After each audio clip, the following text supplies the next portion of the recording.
नमस्कार दोस्तों, स्वागत है आपका इस भक्ति चैनल में। नवरात्रि के अष्टमी और नवमी को कन्या भोज कराया जाता है। कन्या भोज कराने के लिए सही तिथि क्या है, सही मुहूर्त क्या रहेगा और हमें 6 ऐसी गलतियां हैं जो कि कन्या भोज कराते समय कभी भी नहीं करना चाहिए। तो इन 6 गलतियों को मैं आपको विस्तार में आगे बताने वाली हूँ। और 8वां जो अष्टमी का दिन होता है वो माँ महागौरी का दिन है। आप उनकी पूजा उपासना अर्चना करिए, कथा पढ़िए, उसके बाद आप कन्या भोज कराइए। नवरात्रि की महाअष्टमी एक दिन बाद है। इस दिन कन्या पूजन पर भूल कर भी ना करें ये 6 गलतियां। तो कन्या भोज कराते समय मैं आपको बता देती हूँ, चैत्र नवरात्रि की महाअष्टमी और महानवमी पर कन्या पूजन का खास महत्व है। इस बार अष्टमी का कन्या पूजन 16 अप्रैल तो नवमी का कन्या पूजन 17 अप्रैल को होगा। तो अब हम चलते हैं, जानते हैं मुहूर्त।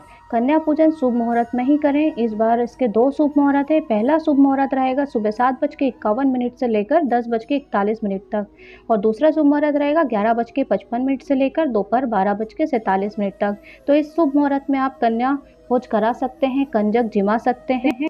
अब हम जानते हैं वो कौन सी 6 गलतियां हैं जो कि हमें कन्या पूजन के समय पर नहीं करना चाहिए। इन गलतियों से हमें बचना चाहिए। महाअष्टमी के कन्या पूजन पे जाने अनजाने में लोगों से बड़ी गलतियां हो जाती हैं। और तो इन गलतियों से बचने के लिए आप जानिए, कन्याओं की उम्र महाअष्टमी पर भोज के लिए आने वाली कन्याओं की उम्र 2 से 10 वर्ष के बीच की होना चाहिए। साथ ही कन्या पूजन में बैठने वाली कन्याओं की संख्या 9 होनी चाहिए। एक दिन पहले निमंत्रण दें। महाअष्टमी पर कन्या पूजन से एक दिन पहले इन कन्याओं को घर आने का निमंत्रण देना चाहिए। इसके बाद ही कन्या भोज की तैयारी शुरू करना चाहिए। कन्याओं के साथ बटुक, मनोह कन्याओं के अलावा एक बटुक भी बिठाना चाहिए। कन्याओं के साथ बैठने वाले इस बालक को बटुक या भैरव का रूप भी माना जाता है। ये पूर्व दिशा में कन्या पूजन करना। महाअष्टमी पर घर आने वाली कन्या और बटुक को बैठाने से पहले दिशा का भी ख्याल रखें। पूर्व दिशा की तरफ मुंह करके ही बिठाएं कन्या और बटुक को। जो कन्या पूजन की थाली होती है वो सात्विक होना चाहिए। आप उनके भोजन में काले चने, पूरी और हलवा का भोग उन्हें खिलाइए। दक्षिणा। कन्या पूजन के बाद कन्या और बटुक को दक्षिणा जरूर दें। दान दक्षिणा आप चाहें तो कोई भी अपनी ज़रूरत का सामान भी दे सकते हैं।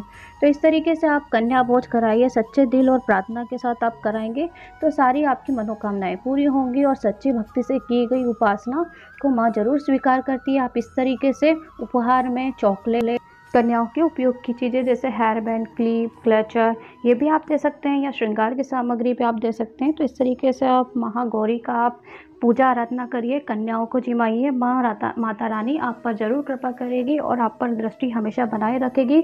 इसी विनती प्रार्थना के साथ मैं आप लोगों से विदा लेती हूँ। मिलती हूँ आपसे अगले वीडियो में। तब तक के लिए जय माता दी। अगर आपने चैनल सब्सक्राइब नहीं किया है तो सब्सक्राइब कर लीजिए। इसी तरह के वीडियो आपको मिलते रहेंगे।